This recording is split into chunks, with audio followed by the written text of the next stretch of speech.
Bien, pues este es el primer vídeo del tema 10 y lo que vamos a ver en este vídeo son el modelado del relieve y los procesos exógenos. Vamos a hablar de la meteorización y vamos a ver la acción de las aguas superficiales. Vale, pues empezamos viendo qué es el modelado del relieve. El modelado del relieve son los cambios en las rocas de la corteza producidos por los agentes de modelado. Los agentes de modelado son la temperatura, humedad, viento, precipitaciones, gravedad, corrientes, agua de mar, hielo. Y estos agentes de modelado dependen del clima que condiciona a los agentes geológicos que actúan en cada parte. No son los mismos agentes los que actúan en España que los que actúan en la Antártida, por ejemplo. O los que actúan en la España húmeda en el norte con los que actúan en la España seca en el sureste. Pero también influye el tipo de disposición de las rocas, porque no todas las rocas son igual de resistentes, ni se exponen a los mismos agentes, ni son igual de sensibles a la acción de los agentes de modelado. Las calizas son muy sensibles al agua, sin embargo el granito es más sensible a los cambios de temperatura, o sea que depende del tipo de roca. Y luego cómo estén colocadas hace que, por ejemplo, el agua en los ríos forme cañones o forme más valles, dependiendo de cómo estén dispuestas las rocas. Y el tercer factor que influye en el modelado del relieve es la vegetación, ya que los terrenos con vegetación están más protegidos al modelado del relieve debido a que la vegetación les protege de la acción de las precipitaciones. Sin embargo, las zonas secas están menos expuestos y hay más posibilidades, están más expuestos y hay más posibilidad de que el agua o el viento arrastre los materiales. Vale, entonces los procesos geológicos externos lo que hacen es el proceso de formación de rocas sedimentarias que vimos en el tema anterior. Por un lado, la erosión. La erosión es la retirada de los materiales de su lugar de origen. Y los erosiones cuando hay movimiento, si no hay movimiento, es la meteorización.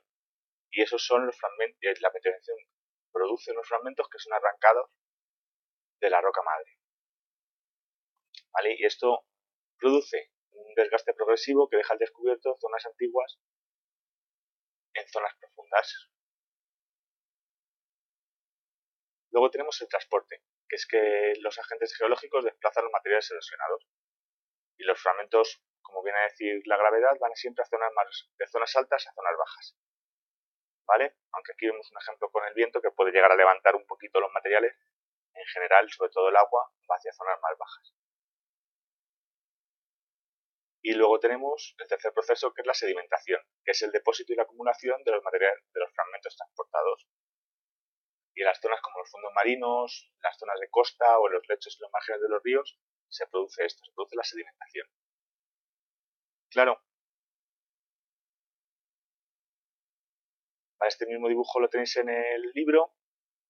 Aquí vemos las tres fases donde se produce la erosión, el transporte y la sedimentación. Entonces vemos en la parte superior, cuando hablamos de erosión, la acción de las precipitaciones y el viento, la acción del hielo a través de los glaciares, la acción de los ríos, que sí que la vamos a ver, y también la acción del oleaje y las corrientes marinas que van erosionando la costa. ¿Vale? Entonces todos estos procesos son erosión.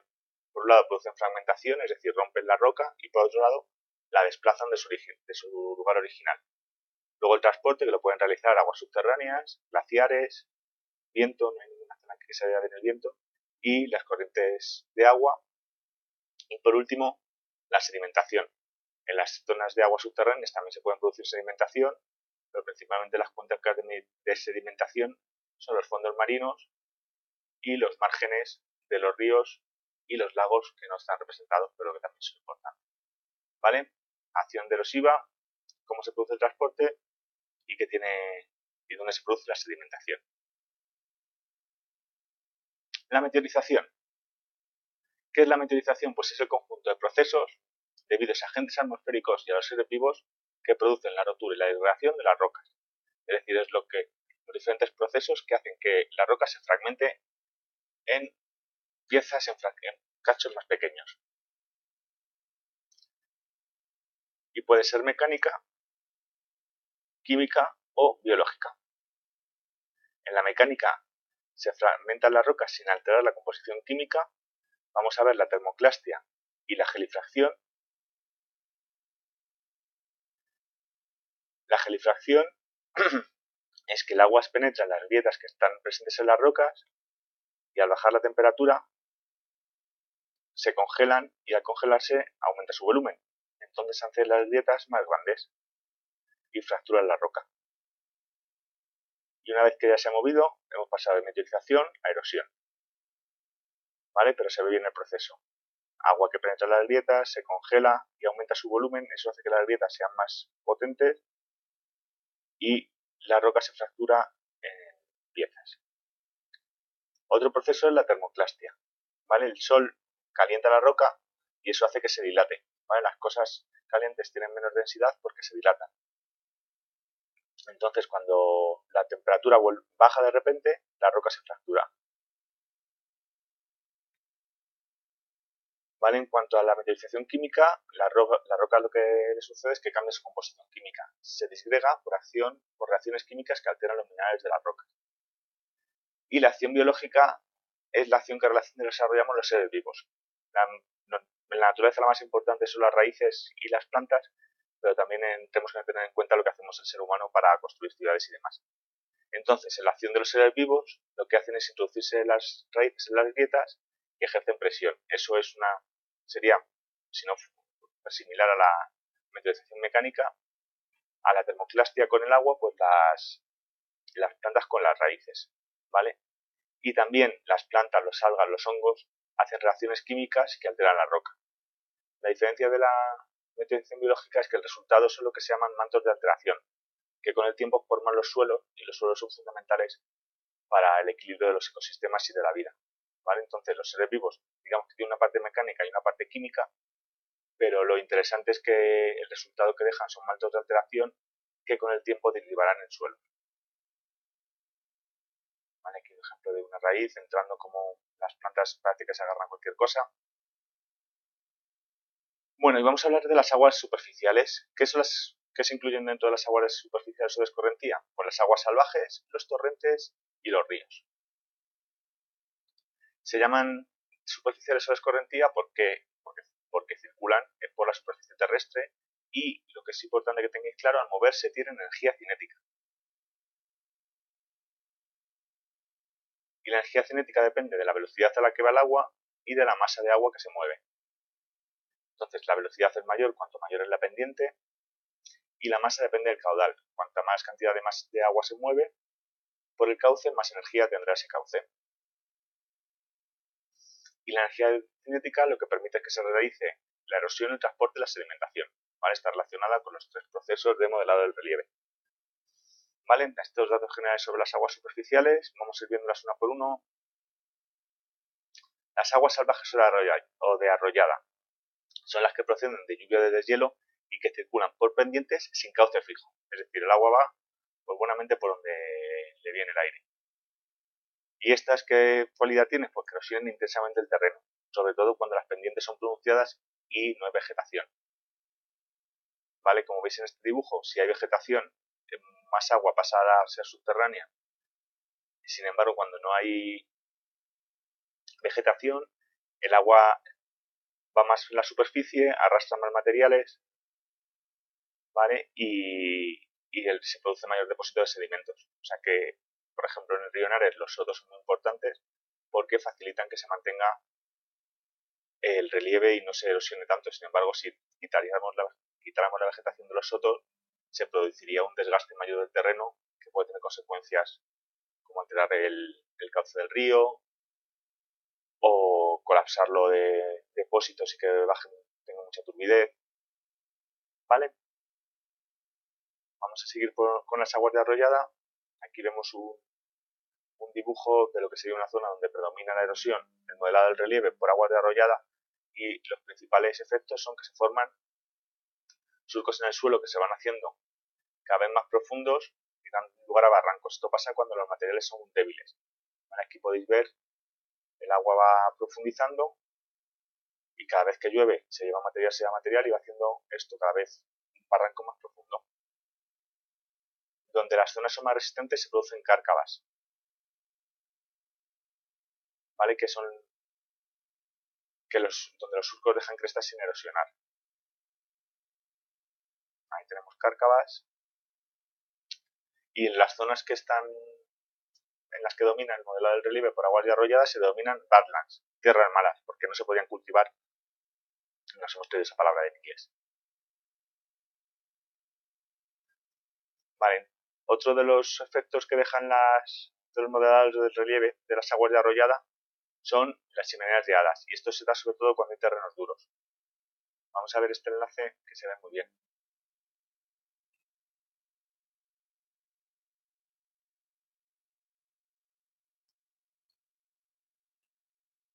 Tienes una piedra de mayor dureza, entonces que tienes una piedra de mayor dureza, el agua va haciendo la erosión sobre lo demás, pero esta piedra resiste y produce este tipo de figuras.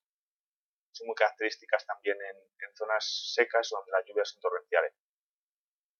Una última vez, va erosionando todo alrededor, pero esto sirve como de sombrero que protege al resto de la roca que no está tan afectada por las aguas de arrollada.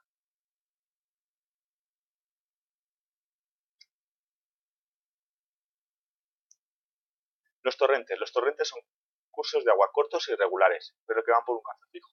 Es decir, en un torrente puede que haya agua, puede que no, pero el cauce se ve. La estructura principal de aparecen en las laderas de las montañas con gran pendiente y en zonas y llevan agua solo cuando llueve mucho o en época de deshielo si hubiera montañas con hielo en la parte más alta de la ladera. Tenemos tres áreas. Una es la cuenca de recepción, es la zona más alta, que está representada aquí, y es donde se recogen las aguas salvajes y tiene forma de embudo, porque se recogen todas las aguas, pero al final se van por un cauce, por un solo cauce. Entonces el agua que cae aquí se orienta para caer por este lado, pero la que va aquí también se orienta para caer por el mismo canal.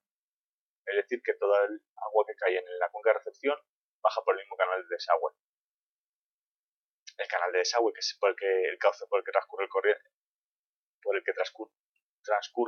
el torrente, erosiona y normalmente tiene forma de una V estrecha, ¿vale? Porque a medida que va circulando más agua va profundizándose la erosión. Y luego tenemos el cono de deyección, que es la parte más baja, donde la corriente cese. ¿Qué pasa cuando el agua pierde fuerza? Pues que los materiales se depositan y se acumulan con una característica forma de abanico. Estos torrentes los podéis ver en el Eceomo, enfrente de Alcalá de Henares, vamos. Se ven algunos en alguno de los montes que tenemos alrededor. Seguimos con los ríos. Los ríos son cursos de agua permanentes, que llevan siempre cauce, ¿vale? Y que está situado en un valle. Normalmente nacen en zonas montañosas o en zonas altas, recorren un terreno hasta desembocar en una zona más baja, normalmente el mar, otro río, un lago, pero se distinguen tres tramos, el curso alto, el curso medio y el curso bajo. Aquí tenemos el curso alto, la zona montañosa, que da lugar a una serie de modelado del relieve, luego el curso medio, que produce otro tipo de modelado, como los meandros, y luego el curso bajo, que el agua lleva ya poca fuerza, va sedimentando y da lugar a distintos tipos de desembocaduras. Lo vamos a ver en detalle. Bueno, antes de entrar en los tramos de los ríos, ¿cómo se transporta el agua dentro de un río? Pues tenemos varias opciones. Si está en contacto con el fondo, tenemos la rodadura, eso indica que hay giro, el material va girando y va avanzando, el arrastre, que va moviéndose pero no hay giro, y luego la saltación, que eso es que se le va dando saltos. Vamos, es bastante sencillo, rodando, saltando o arrastrándose. Cuando no tocan el fondo, pueden ir en suspensión, es decir, son muy pequeñitas, pero mantienen su identidad química, flotando, el tronco, pues hay una parte que sobresale, y luego lo que se llama en disolución, que es que ha cambiado su composición química por la acción del agua y forman otro compuesto químico diferente, ¿vale? Es la diferencia entre suspensión y disolución. La suspensión son partículas muy pequeñas que pueden ir en medio del curso de agua, pero sin cambiar su composición química, y en la disolución se ha cambiado su composición química cuando disminuye la cantidad de agua o desaparezca el agua, por volver a su estado original. Ahora sí, el curso alto, volvemos a este dibujo, son zonas con mucha pendiente, entonces el agua lleva mucha velocidad y por tanto mucha energía, y erosiona una gran cantidad de materiales. Y también es muy típico que en esta zona los materiales estén redondeados y pulidos, ¿vale? Por la acción del agua, de la alta energía que lleva el agua en esta zona. Los valles tienen un perfil con forma de V, como hay mucha energía, parecido al de los torrentes, y aparecen cascadas y rápidos. ¿Vale? Aquí tenéis un típico corte transversal de un valle fluvial en el curso alto, la forma de V. Y luego también aparecen gargantas, cañones, cuando el río excava canales muy profundos y estrechos, depende de cómo esté dispuesto principalmente el material. ¿Vale? Aquí veis que se generan grandes paredes, seguramente hubiera una grieta original entre estos dos materiales y el río lo ha usado para ir profundizando y casi no erosiona los lados, sino que profundiza para abajo. Bien, en el curso medio, volvemos al mismo dibujito de referencia, hay ya menos pendiente, por lo tanto el agua tiene menos energía. Y lo que pasa es que los materiales muy grandes, que tienen peso, que han sido arrastrados en el curso alto, se depositan, pero resiste la erosión de materiales finos como arenas y lodos. Entonces la forma típica es valles en forma de artesa, ¿vale? Que es formado por la erosión que se produce cuando hay crecidas. Entonces da lugar a las llanuras de inundación y a las vegas con los sedimentos que dejan. Aquí tenemos el valle en forma de artesa. Artesa significa que tiene este fondo plano, es como una especie de... Es que no es ni una U ni una V, es como una V a la que le han puesto en medio una parte horizontal. Entonces cada vez que se inunda, deposita materiales en las zonas inundadas y profundiza en el valle normal, ¿vale? En el fondo del cauce, perdonad. Luego tenemos las terrazas fluviales. Veis, en el excursión que hicimos a Henares se ve que en un lado hay relieve, pero en otro lado hay terrazas fluviales, que son escalones a los lados del río. Y son restos de antiguas llanuras de inundación. Y se forman al alternarse fases de erosión con fases de depósito de sedimentación. Aquí tenéis la de Alcalá de Henares, este es el Henares. Aquí tenemos el Ecceomo, tal, y luego las distintas terrazas.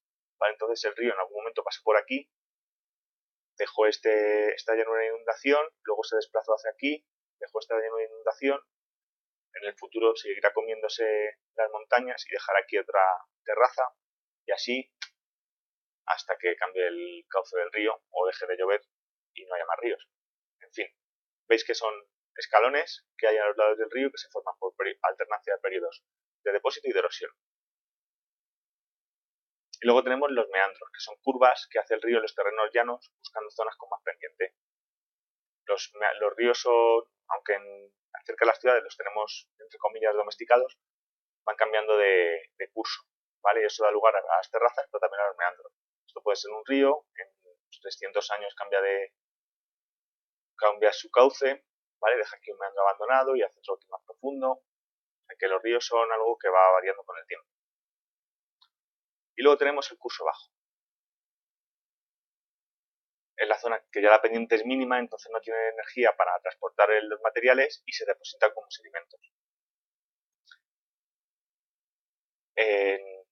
Se siguen describiendo meandros, ¿vale? Cerca en la llanura de inundación, o sea que los meandros se mantienen en el curso medio y en el bajo, y en la desembocadura pueden formarse deltas, cuando lo que pasa es que el material se acumula dando lugar a una forma de abanico.